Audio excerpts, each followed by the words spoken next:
کسی کے ساتھ غلط کر کے اپنی باری کا انتظار ضرور کرنا، کیونکہ قسمت جب تماچا مارتی ہے تو وہ منہ پر نہیں روح پر لگتا ہے۔ اگر لوگ اپنی ضرورت کے وقت ہی آپ کو یاد کرتے ہیں تو برا مت منائیے، کیونکہ چراغ کی یاد تبھی آتی ہے جب اندھیرا ہو جاتا ہے۔ اندھیرا ہو جاتا ہے۔ اس جگہ مت جاؤ جہاں لوگ تمہیں برداشت کرتے ہوں، وہاں جاؤ جہاں لوگ تمہارا انتظار کرتے ہوں۔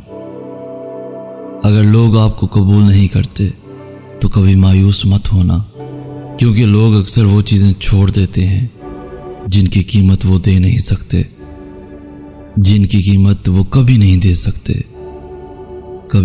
سکتے۔ نہیں مطلب تم کرو تو ماشاءاللہ، ہم کریں تو استغفر اللہ۔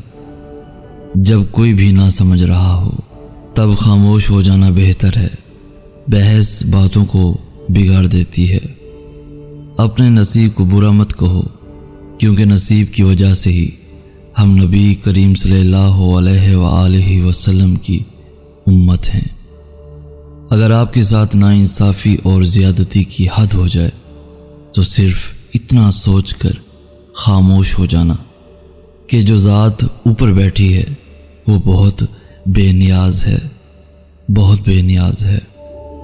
کبھی کبھی خوشیاں اتنی ہو جاتی ہیں کہ زندگی کم لگنے لگتی ہے، اور کبھی دکھ اتنے ہو جاتے ہیں کہ زندگی طویل اور بوجھ لگتی ہے۔ دوستو، جب تعلق ضرورت کے ہوں تو ان کی یاد بھی ضرورت کے وقت ہی آتی ہے۔ زندگی کی اصل خوبصورتی یہ نہیں کہ آپ کتنے خوش ہیں، بلکہ زندگی کی اصل خوبصورتی تو یہ ہے کہ دوسرے آپ سے کتنا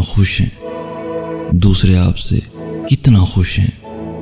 کبھی کبھی زندگی ہمارا امتحان لینے پہ آ جاتی ہے، اور وہ بھی اپنی پوری طاقت کے ساتھ۔ امتحان بھی ایسا کہ نہ کسی کو بتایا جا سکے، نہ مدد لی جا سکے۔ ہر انسان دل کا برا اور بے وفا نہیں ہوتا، بجھ جاتا ہے دیا تیل کی کمی سے۔ ہر بار قصور ہوا کا نہیں ہوتا۔ گزری ہوئی زندگی کو کبھی یاد نہ کر، تقدیر میں جو نہیں لکھا اس کی فریاد نہ کر۔ جو ہوگا وہ ہو کر ہی رہے گا، تو کل کی فکر میں آج کی ہنسی برباد نہ کر۔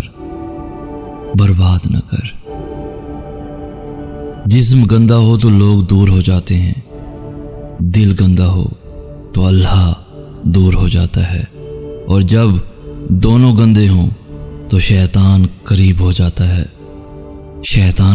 جاتا ہے۔ زندگی میں کسی بھی انسان کو اتنا قریب مت کرو کہ وہ آپ کو معمولی سمجھنے لگے۔ میں لوگوں کو جانچنے اور پرکھنے میں آج بھی اتنا ہی ناکام ہوں جتنا پہلے تھا۔ کوئی ڈگری، کوئی تجربہ میری سمجھداری میں اضافہ نہیں کر سکا۔ میں کبھی لوگوں کے رویوں میں چھپی منافقت نہیں پہچان سکا۔ اتنی محنت سے کپڑے دھو کر رسی پر سکھانے کے لیے ڈال کر مری ہی تھی کہ ایک دم رسی ٹوٹی اور کپڑے نیچے گر گئے۔ بہت غصہ آیا، لیکن پھر خیال آیا کہ جب ہم اللہ کی رسی کو چھوڑتے ہیں تو ایسے ہی گرتے ہیں اور گندے ہو جاتے ہیں۔ اپنے رب کے سامنے اپنی کمزوریوں کا سچے من سے اعتراف کیا کرو، وہ انہیں تمہاری قوت بنا ڈالے گا اور انہی سے تمہیں مضبوط کرے گا۔ بے شک وہ تو ہر شے پر قادر ہے۔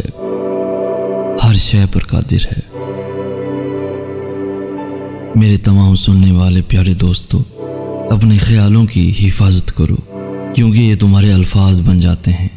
اپنے الفاظ کی حفاظت کرو، کیونکہ یہ تمہارے اعمال بن جاتے ہیں۔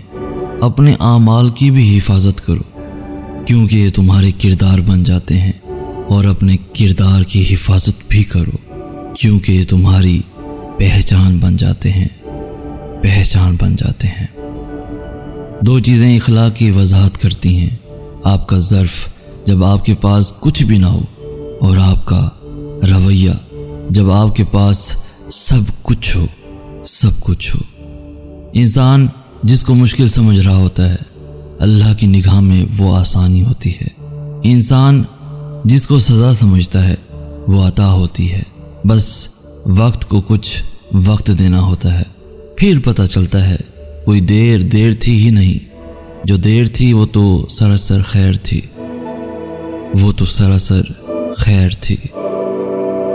بس دوستو، ایک خوبصورت نصیحت اس ناچیز کی، اس حقیر بندے کی، سید احسناز کی ضرور سنتے جائیے کہ جب کوئی کام تمہاری مرضی کے مطابق ہو جائے تو شکر ادا کرو کہ اللہ نے تمہاری مرضی کو اتنی اہمیت دی، اور اگر تمہاری مرضی کے خلاف ہو تو اور بھی زیادہ شکر ادا کرو کہ اب وہ اللہ کی مرضی سے ہوگا، جو ہماری مرضی سے بہتر اور بہت افضل ہے۔ اور جانتے ہیں انسان کسے کہتے ہیں؟ جس کی آنکھ میں احترام ہو اور الفاظ میں نرمی، جس کے اخلاق میں رحم دلی ہو اور مقاصد میں اعلیٰ ظرفی۔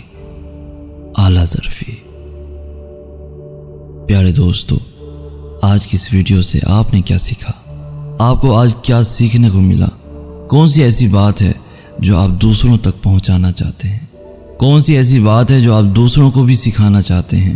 پیارے دوستو، اس ویڈیو کو لائک کرتے ہوئے اپنے دوستوں کے ساتھ، نہ صرف دوستوں کے ساتھ، اپنی فیملی کے ساتھ، اپنے ان پیاروں کے ساتھ جن کی آپ پرواہ کرتے ہیں، لازمی شیئر کریں۔ اور ایسی ہی ویڈیوز روزانہ حاصل کرنے کے لیے ہمارا چینل بھی ضرور سبسکرائب کر دیجئے۔ اس بندہ ناچیز کو سید احسناز کہتے ہیں۔